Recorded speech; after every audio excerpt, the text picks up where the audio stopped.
Authority bias is the tendency to attribute greater accuracy to the opinion of an authority figure, unrelated to its content, and be more influenced by that opinion. We are facing authority situations every day in our lifetime.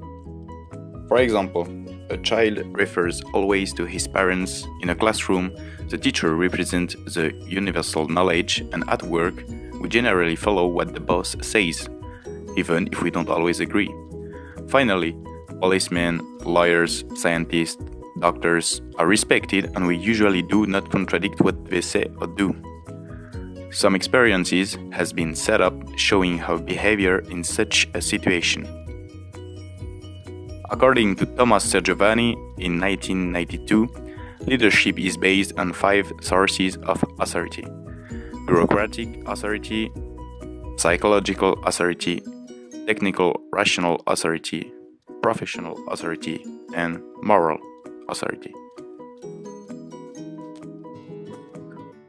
Milgram's experiment.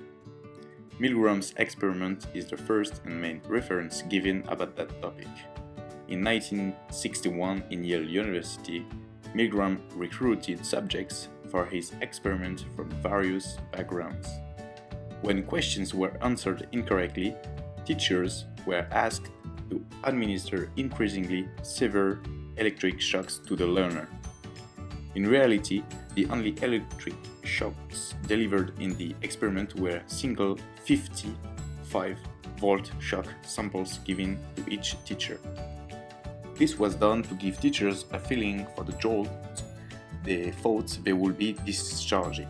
65% of the teachers were willing to progress to the maximum voltage level.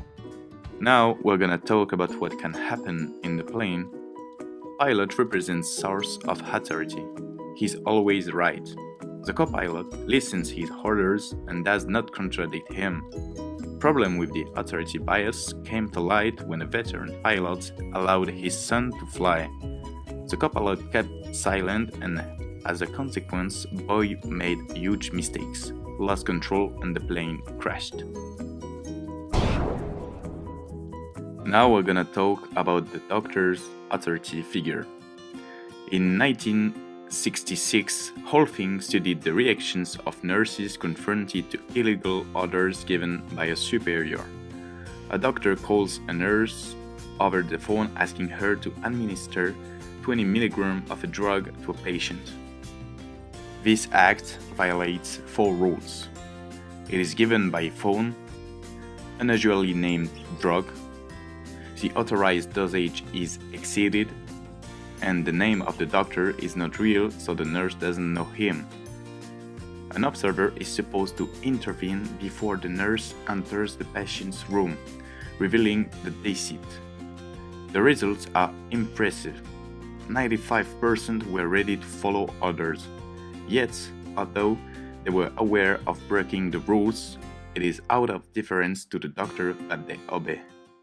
As a conclusion, authority bias is part of humankind and our culture, but still, it's important to take conscious of it in order to have more freedom in our choice.